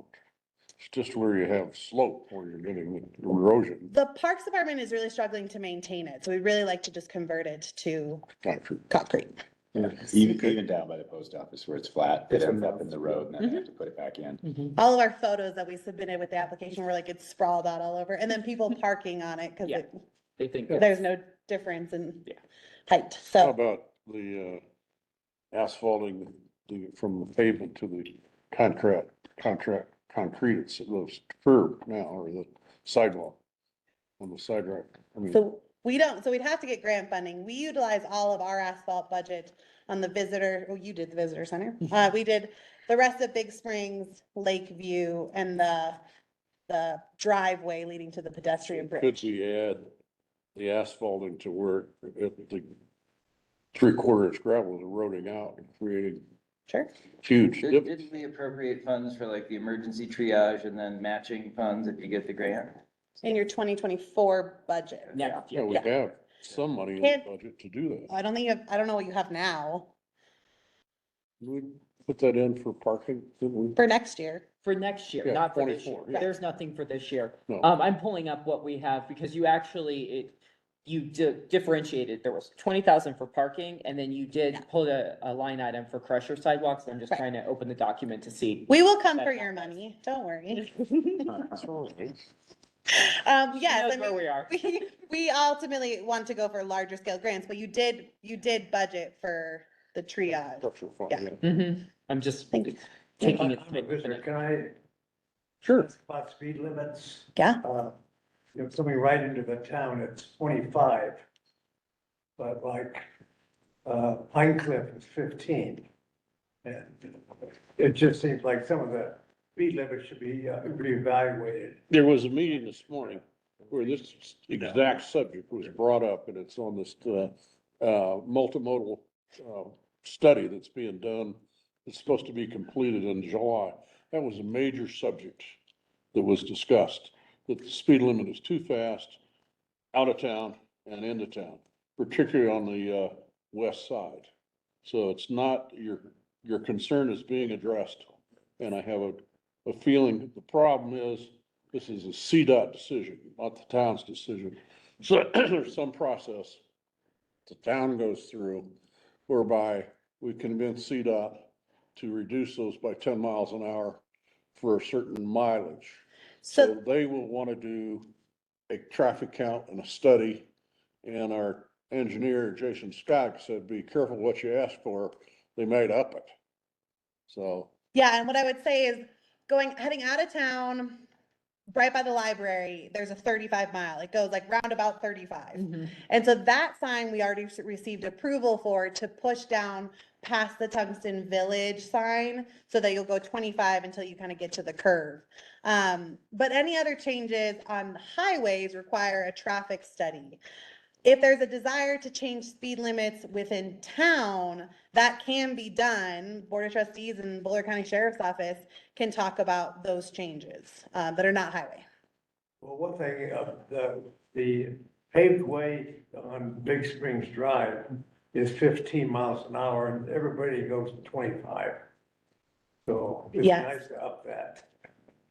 And we did, someone did reach out to the board recently and it's really just, they would look for guidance because those are municipal owned roads, is really talking with the sheriff's office. We do have a sergeant now, this is hot off the press, but we'll send out a poster, a meet and greet with the sergeant. Sergeant Asa Merriam is now our dedicated sergeant. And what that means is under Boulder County Sheriff's Office structure, they basically serve as our marshal. So Sergeant Merriam will be able to provide that guidance from their law enforcement experience. Does that make sense to increase that speed limit or not? Thank you. Yeah.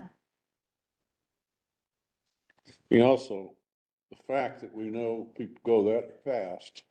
It's one of the reasons we made the new parking, back-end parking.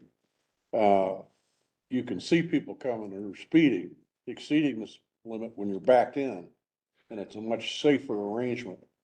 So that's one of the prime reasons there's back-end parking on the new parking on Big Spring. So I want to bring us back to the Crusher sidewalks. The amount that you have it listed total is 140,000. 100,000 was for grant and 40,000 was for kind of a stopgap measure. So just to get back to that question in there. 40,000 will cover the washouts easily if we could do that soon. Can we contract with town to get that? Well, it's in your 2024 budget that it has to get approved first, but yes. Okay. Got a bunch of things to talk to you about. Okay, write this one down for now. Any questions I'll add sidewalk to these updates too. I realize that was a miss here. I'll add parking, sidewalks, streets, update monthly. Wonderful. Thank you so Where much. are we on our agenda? You were done with me. I just took off. So now Okay, let's see. I'm sorry, I want to apologize. I missed something about the Crusher sidewalks. Is that on the report that I can read about in my own time? No, I didn't put anything on here, Tanya. I think they're talking about how the DDA had budgeted 40,000 to do kind of a temporary cleanup while we look for the grant funding. We're interested in for the Safer for All grant using the same application for crusher fine replacement that we already applied for but didn't get money on. We're just going to move that to a different grant and we'll come to the DDA to ask for that match funding too. Gotcha. Okay. All right, I just have a quick, oh, sorry, go ahead. Oh, You're- I got was more gonna on. go back to you saying 5-minute break maybe. Yeah, I was We're gonna, almost done. when somebody leaves, I always makes me want to say, okay, we should maybe take a We're minute. just about to the end. If you want to take a 5-minute break, let's take a 5-minute break. Yeah, let's. Okay, 5-minute break. Back at 7. I have to show you what I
an election for that. I know. There was a 2 minutes. special 2 election minutes ago, it feels a like. year ago. Was it a year ago? Yeah. A year ago in August. But they just became a full board with John's appointment in January. So they've only been a full board for 9 months. And there's 5 of them that are gonna be gone. 5 of them up for either reelection or, 5 vacancies. So 5 positions that'll be on the ballot. Is that the end of the calendar year that transitions or? No, that happens April. April, is that Oh, what? Yeah, so they'll serve until April. Where are we at on there? Hmm? Where are we at on our agenda? Beautification. Yeah. We're almost done, but. We are, but Felt like we needed to catch our breath. it's right. And it's 7:40 if we wanna, that's. Yeah, I what was we gonna said. say, we're, 10 minutes over. Good. guys. I was actually just looking around to see if we're waiting for anybody. I don't know if Tom left. He said he was only gonna hear my presentation about parking. Tom's gone. When he walks out, he's gone. All right, Gone. it's 7:40. Let's, so I'll jump right back in with beautification. I have something to add to the report, and that's that I've scheduled a meeting with Judy and Andrea from our greenhouse for the end of next week to troubleshoot a few things and start talking about next year, because as you all know, we do our order in February. And so you'll be seeing all that information at January meeting. So public art. Danielle? Are you there? Public art, thank you. I met with Carrie the other day. We're moving a little slow right now, taking a break from our busy summer. And tomorrow I will be having a phone conversation with Mike Foster about moving forward, getting the Marian sculptures into storage and what that process looks like. And that's all for right now. Danielle, can you forward me the remaining receipts for the plaques? And then I can't remember, you said there was some other miscellaneous stuff. I just want to remind you that I still need those to reimbursement. Yes, thank you for reminding me, and I will look for those tomorrow. Thank you. Hey Danielle, this is Steve Roundtree. Let me know if there's, and when we get closer on some timing for relocating those, just keep me in the loop so that I can just make sure that maybe I'm down there when that happens, or that we have some. Yes. Yeah, and I believe that Mike is gonna come up with a contract, and then you'll be aware of where we are with that more so. Wonderful. Thank you for the update. Yes. Okay, thank you, Danielle. Riverwalk. Barbara? I don't think there's any updates above the packet. They're working Sorry, on, right, Thanks, Kate. I'm having a hard time unmuting my phone.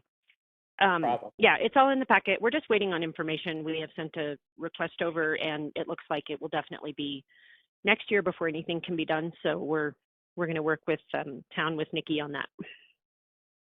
And then I'll also continue working with the Riverwalk Committee, and then they'll bring their budget in January, like the Well, other committees. It's my understanding that our budget was set up for a Riverwalk on the north side of the river. And I would like to know what the hangup is on the north side. Who is against it? Why are they against it? What is the problem? And why can't we solve it? We have too much going on the north side of the river with changes that could be happening in town. And when I've spoken to businesses on the north side, they're really not interested in talking about it right now. So that's where we're at. We decided that we could focus on the south side and replenish the trails that are already existing and bring them into ADA compliance.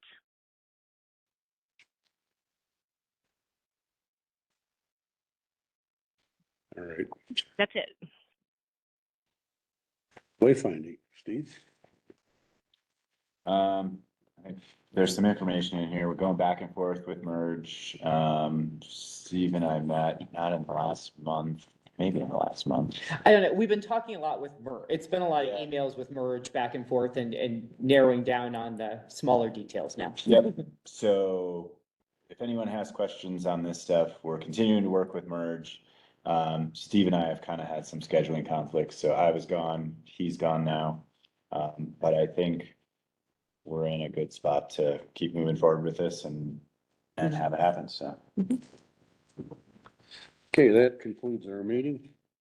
I don't know if we need a vote to adjourn or not. Well, I have under other Oh, business, I have something else too. I apologize. Go ahead. Well, as I mentioned, we would like to get a nod of 4 tonight to make the November meeting a work session for the DCI contract. And, Just vote for it. excuse me? But you can't do an action item because it's not on your agenda. So that's where you do a not of 4. But what it would mean is no, there would be no action items, no discussion items. It would be a meeting solely dedicated to DCI. They said that they felt like they needed 2 to 3 hours. Which day? November 8th. What is DCI? Downtown Colorado, Inc. You weren't able to get into the last meeting. At our last meeting, we approved the agreement to work with Downtown Colorado, Inc. on some strategic planning, and I'm happy to send that to you. Yes, about that'd it. be great. Thank you. Yeah. We can talk about it when we meet on Monday too, if you want. Sure. Okay, thanks. They are a consulting group that specializes in working with URAs, which is urban renewal authorities, and town development authorities, along with special districts. Yeah, they're our trade association essentially. So they're the best setup to talk to us about our situation. They have workshops all the time that you can go to as a public officer. We're a member, and I don't think there's any charge if you want to go. They have them every month in different towns around the state. Just a question on so we're gonna move the entire meeting to be focused on that. Have a agenda of what they're gonna walk through that they. I think they will when we get to that point. So like I mentioned it briefly in my ED report, next week will be our first conversations with them. So I think from there, that's gonna dictate, where we get to at our meeting. And then after our meeting, it'll be with the BOT as well. So I anticipate on being able to give you all a lot more information. It's just, I don't know what I don't know until next week, basically. Right. And it's really just asking if you're open to changing the meeting format. So it's not an official meeting with a call to order and roll call and action. You wouldn't have consent. You would vote. These minutes would happen in December. Well, let's look for our 4 nods. Andrew, how do you nod? Scott's got his hand up. Are you? I think, Scott, is your hand up still from earlier or do you have something? I don't have anything. That was from earlier. Sorry, but thanks for catching it. Oh, no problem. I just. Just seeing if anyone's paying attention. Hybrid world, you might want to ask for the verbal nod. Okay. So since we're in the hybrid world, do I have some verbal nods? I'll give you a verbal nod. Okay. Yes. I got 1. 2. Yes, this is Tanya. Thank Yes. you. Was that Catherine Vallon? Yeah, Okay. that's me. Well, I just, if we're gonna do it, we got it. Okay. Is there a motion to adjourn? Hang on, before we adjourn, Okay. there was an item that several of us requested an update on, and has a little bit more background and information over what exactly was all the complaining about with the flagger service that we had. I think it was the weekend of September 23rd. Can I take this? So I just want to give the caveat that when I reached out to Ron, I just want to remind everyone, no one talks to me about great things happening in town. I get all the complaints. So I think I want to be really fair in framing this as, it also sounds like you all heard a bunch of wonderful things about flaggers. And so that's great. So I want to be very mindful that I don't hear from those people. I hear from complaining parties. But the concerns that were brought up that were kind of maybe validated in many ways, we're just wondering the qualifications or the certifications of the flaggers. And we did identify that the flaggers did not have their certificates. They were in training at the time they were flagging, but should have been certified flaggers. And it sounds like there was not an official acceptance or filing with CDOT to be able to flag on the highway. So you can't actually flag on state highway without CDOT approval, and that could take upwards to 6 weeks. And so that's what led to it happening and then it not happening again, because CDOT did not give approval. But since those flaggers have been certified and have their certificates, but that's the reason that I reached out in the first place, was people were questioning, based on some of the flaggers' behaviors, what was their training, what was their qualifications. A lot of concerns that were brought to my attention were just feeling like they weren't really paying attention, that they were maybe goofing off or just not really paying attention to their surroundings or the traffic. I also have since heard a lot of very positive things. So a lot of people felt like having the flaggers really move traffic well through town. And maybe it sounds like the mishap here is that they were not trained entirely and just needed that some additional certifications. And so I do encourage the DDA to keep talking about flagging, but recognize you need a lead time. You need 2 months lead time of filing with CDOT. And then also as town, we'd like to have copies of their flagger certifications.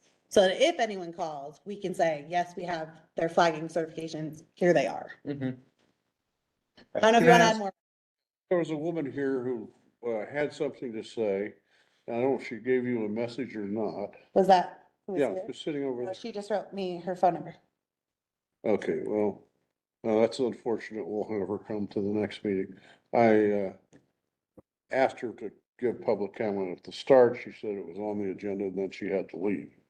So she is from the co-op, and what she was going to request was consideration of sanitation district. And was Wait, before, hang on. We just changed the topic completely. okay, Can we finish that one? So I have a question.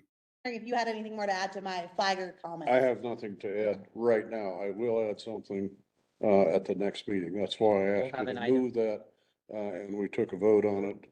I will make a comment next meeting. Right, so here's my question. In the past, we've used flaggers and it always went great. Was this a different group of flaggers? And were they paid full professional, typical standard 25 an hour rate? They ask your question again. I'm sorry. I haven't slept for 18 hours.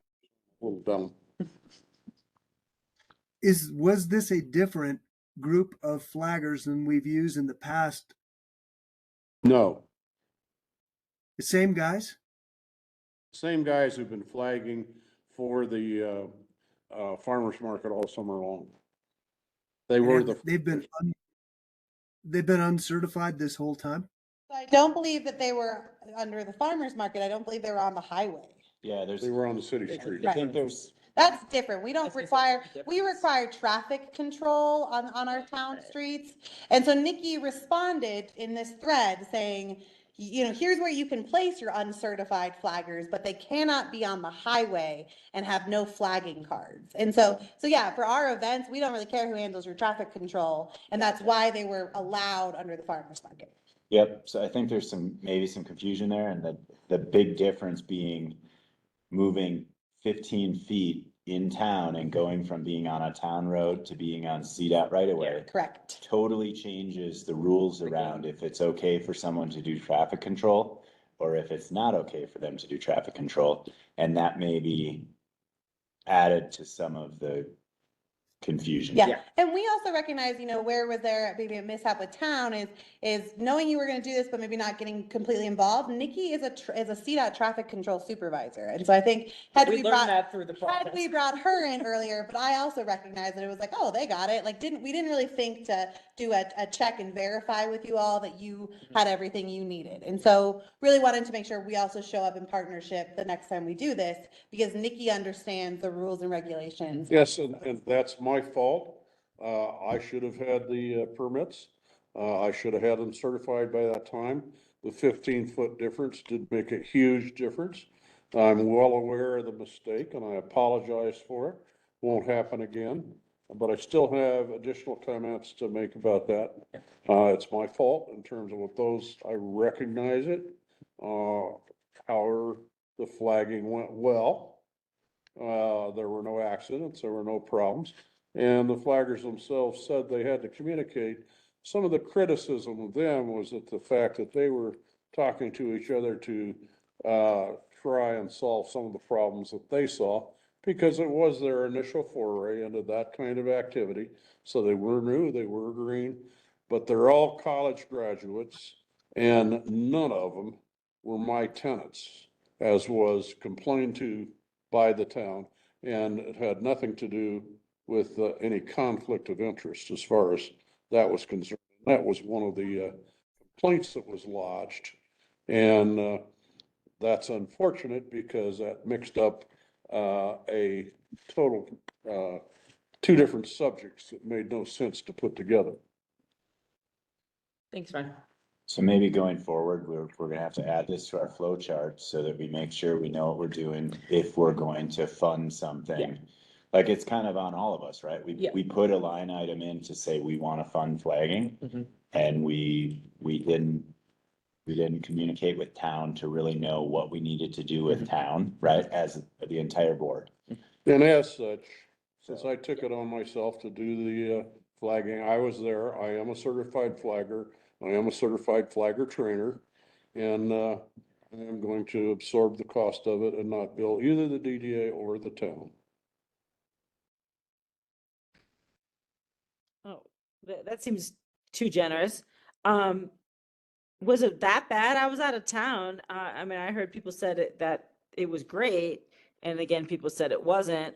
Does anyone have a specific example of where the flaggers made things worse?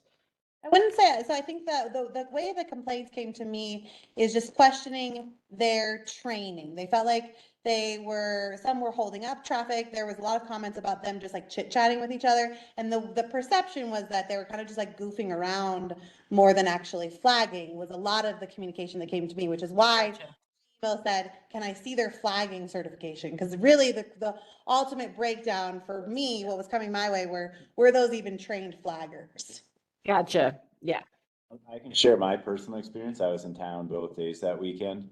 But one of the days I was able to drive from East First Street through the traffic circle, take a left turn, go to the BNF, leave the BNF, take a left turn and head south out of Nederland. And I was really happy. I would have not been able to do that if there wouldn't have been somebody there to make that happen. So my personal experience was positive, that it allowed me to function and go to the grocery store on a Sunday, which I think there were a lot of people that had some experience like that. So. Sorry, we went dark in here. My personal experience is that, you know, they lacked radios, and I feel that Thank you. made some of the, the real benefit was probably for people doing what Steve just said, was getting in and out of BNF and to the local businesses.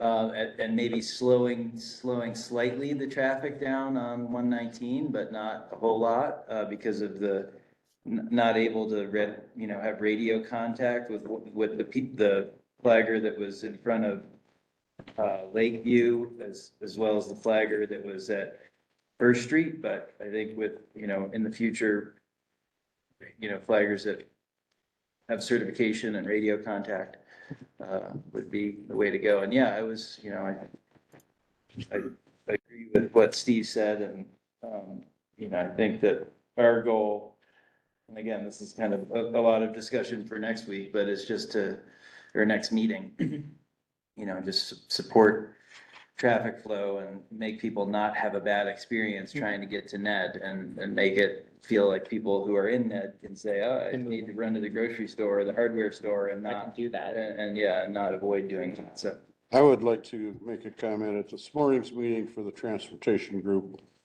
Steve Reese, who's on the planning commission, made the comment that it was a noticeable effect. Correct me, Rhonda, so I don't misquote him. That he felt it was a substantial improvement. Yeah, I mean, and that's where I just want to really reiterate, sadly, no one likes to compliment. We don't go get the really well. compliments. I don't get the compliments, but when I hear concerns, I just want to make sure that I followed up on them. And so I realized that this took a wild turn when I followed up. But I think that that's, and also really recognizing some of the language I use, did not mean to make it come across like it was like everyone under the sun was complaining. We get the verbal complaints though, where people were coming into town hall calling, and I heard a lot from staff. So, but yeah, I mean, I'm glad that it seems like we have a path forward and look forward to really doing this next year. And we'll also have Sergeant Merriam, who I think can provide some guidance as well. And they can potentially expedite. It is just knowing that this really needs to be something that happens in May. Yeah. That was my question. So if he's the dedicated sergeant and effectively the town marshal going forward, does he have the ability to have the sheriff's deputy on duty that day oversee any operation that's happening? Cause I Yeah. think that there's been things like that that have happened in partnership before on some roads around here. So Yeah. I think that the sheriff's department has the ability to shortcut some of that and also oversee what's happening and provide their true traffic control specialists, in Yeah. addition to all. I think we invite him in May, and Yeah. we'll talk to him, I'm sure, plenty more times, but I think we invite Sergeant Merriam to a meeting. Yeah, and And, this is the and plan. his sign off can expedite CDOT permits sometimes. Yeah. And to have he them can buy- hire, sheriff's department, employees who are certified flaggers. It's just that we have to pay them. Yeah, and it's, They're way more and I was expensive. gonna say, it's way more $70 expensive, an hour correct? per Yeah. person. And if you go and ask for them at $70 an hour, you'll get 0. If you ask for them at time and a half, you'll get a couple. And the only way to effectively staff it that I know is to pay double time. We pay double time for extra duty like you do. Yep. Guys, So- can I point out that when you take people who you already don't have enough of, law enforcement, and you put them on flagging duty, then you don't have anybody doing what you really hired them for, because that really takes them away from what we need them for. No, the comment there, Scott, is the ability to oversee what's happening and to facilitate bringing in off-duty folks. There's a process with Boulder County Sheriff's Department where sheriff's deputies post for different opportunities to work extra hours where they're not paid through Boulder County Sheriff's Department. So I'm not proposing in any way that we would want to take law enforcement away from being law enforcement. My suggestion is tap into their ability to have expertise in that area and also look at maybe the real cost of getting traffic control professionals, because it's very different than an entry level wage. Yeah. And we're talking about spending money on rebranding for the town. There's not too many things to say more about your community and the experience that visitors have than what it's like to drive through town. Yeah, I second that entirely. That brands you quite a bit. Yeah, it does. That's in the last couple of weekends. Last, I saw some 1-star reviews of people trying to come into town, doing a U-turn and going back the other direction. It's a 1-star review of Nederland. Yeah. I can't make it through Nederland. I'm going I'm back going to back. where I came from, Yeah, that's the brand. right? And that was in me trying to make it home. So that's. All right. Well, thanks for hearing me out and entertaining me on that one. Thanks, Scott. thanks, Scott. Motion to adjourn. Second. All in favor? Say aye. Yeah. Hi. Good night, everyone. Thank you. Hi, good night.